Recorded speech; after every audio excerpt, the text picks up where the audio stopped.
Hi, I'm Whitney, and I had a dear friend ask me about how to get more grounded. What are some essential practices for becoming more grounded? So I decided I'd make a video about that because I've had to do a lot to get grounded, and it's a part of my mental health hygiene practice to stay grounded, whether I'm feeling ungrounded or not. I work in a garden as part of my habits. I'm growing wheatgrass right now indoors because it's winter. I like to keep my hands in the soil. I don't even think about it anymore. So I'm going to give you 7 sets of tips about getting grounded. Before I talk about getting grounded, I'm just going to say that being grounded is the state from which you feel safe to be in your environment, you feel safe to be in your body, you feel acceptance over your current life circumstances. And when we lack a feeling of safety with our environment or within our life, or when we are struggling to accept our current life circumstances, then it might, or it does, require work to get grounded because you naturally want to escape. And I do like this because I do believe, like so many others, I do believe that the spirit wants to evacuate the body, and then it moves this way up into the crown and through the crown chakra. I think that the spirit, when we feel trauma or when we experience a huge loss that can't be accepted, I think the spirit actually can hover outside of the body. And getting grounded is also about inviting your soul back into your body. I believe this. Okay, but I won't go into that too much. If anybody wants to discuss that concept about inviting the soul to come back after trauma, I'm happy to discuss that. But for right now, I'm just going to keep it a little more mundane, not super woo-woo. 7 tips, seven sets of tips for getting grounded. The first set is silence and space, which silence and space are kind of 2 sides of the same coin. So creating silence and creating space. And what are some ways we can do that? The first thing, and I would say this is number 1 for getting grounded, is if you have someone in your life or a situation in your life that is too much, okay, that feels negative or toxic, create space from that circumstance. If you can't create absolute space for whatever reason, figure out, strategize for how you can create space. I believe in taking breaks in almost every type of relationship. And, we can come back to those relationships once we're more grounded with a higher boundary in place. We will feel a greater level of safety once we've recovered. And now we're not going to go there with this person anymore. Sometimes things go too far, right? It can be small, it can be large, whatever it is. Space from stressful people. If there's a stressful circumstance, whatever you can do to create space from that. Stressful, toxic work environments, okay? I'm not telling you to quit your job, but creating space. Little ways, big ways. I'm going to move on from that one, okay? Meditation, which can be anything, any Geminis out there. I'm not saying you have to sit and be quiet. You can chant, you can om, okay? But silent meditation, for those of you who are open and amenable, you can do a seated meditation. You can do a supine or lying down meditation, a walking meditation. Eckhart Tolle suggests paying attention while you do the dishes, just listening and watching and, hearing the sounds and the quietude while you're doing dishes. And that is one of my favorite meditations for when I'm ungrounded. I notice one thing, when I'm ungrounded, I'm listening in my headphones way too much. So I take my headphones off, okay? I might take my headphones off and do the dishes just totally silent for a couple minutes. But with regard to the headphones, what are you listening to in your headphones? Check the quality of what you're listening to, okay? Maybe turn off the television and stop listening to music that is complex in any sort of way, really intense music, okay? We want soft, ethereal sounds, okay? Or we want silence to help get grounded.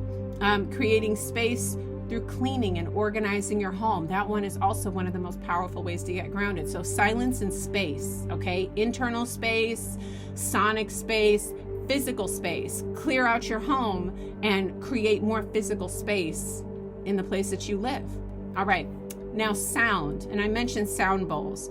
I love sound bowls and chimes. I love sounds from nature, like birds singing. I love crackling fire, and I really love rain. Okay, you can chant, you can sing. Those chanting and singing using your voice is going to be great because it physically vibrates your body. It can help you raise your vibration, and it helps to ground you physically. It's almost like exercising, which is going to come. I have 2 different points about exercise later on the list.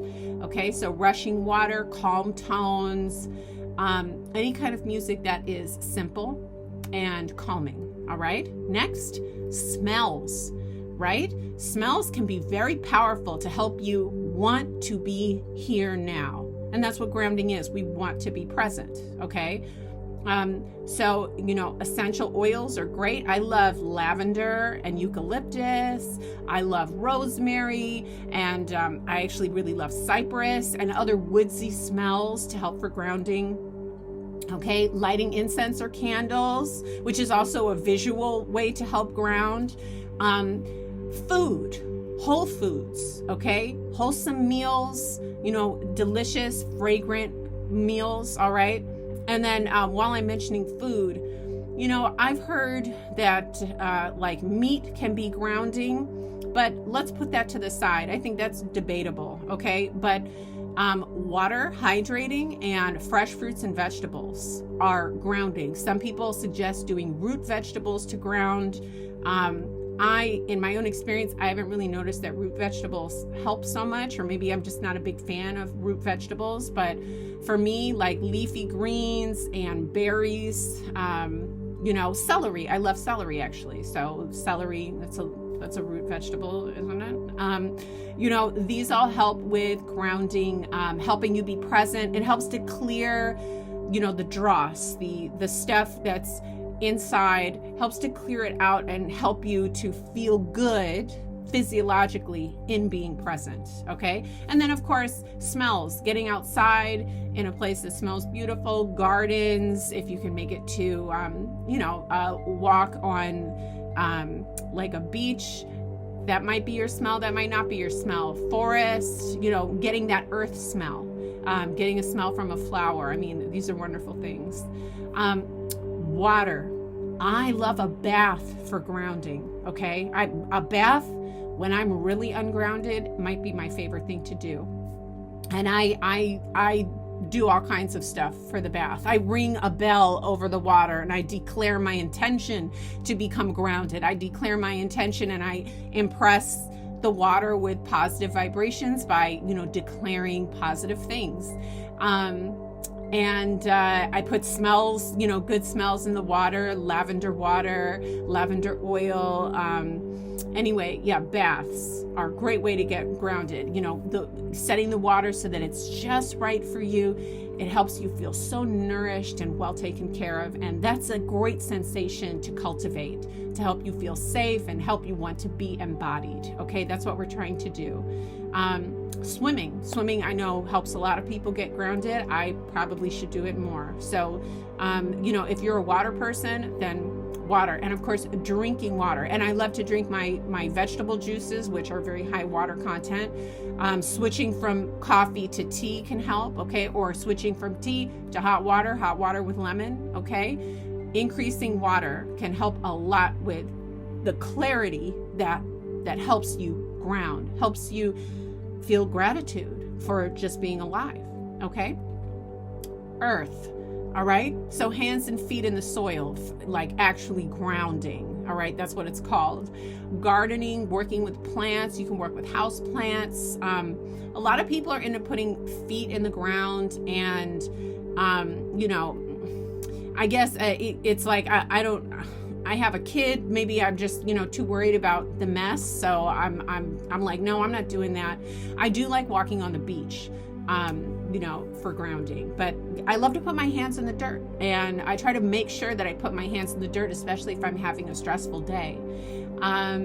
Anything else? Oh, a nature walk, which combines several of these points. Nature walks are amazing. And if you can do it, if you need to have your headphones, then listen to something calming if you can, okay? If you're listening to a book, how about not a horror book, something that's like on the cozy side, okay? Really, whatever makes your heart sing. So maybe don't take all of my advice. You don't need to do everything I'm saying, okay? But if you can get out there and go for a walk, and get those smells and get that fresh air and get your feet moving on a little bit of earth, that is really going to help you ground. All right, my last 2 points are about exercise. I've got gentle exercise suggestions and intense exercise suggestions. So maybe it's obvious, I feel like exercising is the most essential way to get grounded, or it's the best habit to help you habitually ground. Gentle exercise, I think they're both necessary. So of course, yoga and deep stretch, activating the mula bandha, okay? So consciously lifting your pelvic wall and engaging mula bandha, engaging your lower abdominals. You could combine meditation with this. Sometimes I relax, I breathe in, and then on my exhale, I engage mula bandha, okay? So I lift my pelvic floor and I engage my abdominals on the exhale, and then I breathe in again. And I do that for a few minutes, okay? That's more of an energetic way to help you ground. That activates chakras, but it is physical. And it requires concentration. That is also, I would say, a meditation. So I already mentioned nature walking. I think Tai Chi is beautiful, and it's a great way to get gentle exercise. All right, now intense exercise. I'm looking forward to learning more about intense exercise as an avenue through which we can become more grounded. I know that the Trauma Center in Boston created a program for treating trauma symptoms, helping to, I'm not supposed to say heal, helping trauma survivors recover and ground through weight training. They had a whole program about it. I don't know if they still do, but weight and resistance training is an incredible way to ground into your body. It activates, your feel-good centers like dopamine. So it helps you want to be embodied.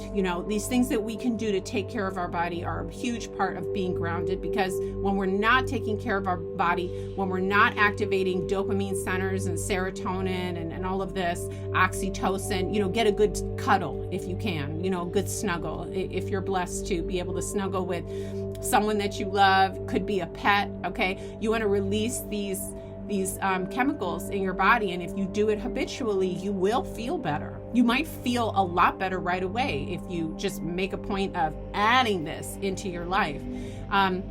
So weight and resistance training. I love boxing and martial arts to help with getting grounded. I find it very powerful. It can work very quickly, and it's almost intoxicating. If you're ungrounded, but you can do a boxing session, or you can do like a great martial arts class, do it, okay? Even intense cardio, if that's your thing, if that's your jam, why not? Getting into your body, just as long as you're being safe, you're respecting your heart, you're respecting your physical limitations, whatever they are. I'm big in doing regular intense exercise. I think it's part of the joie. It helps you want to be here. It helps you feel really good about being here and being alive.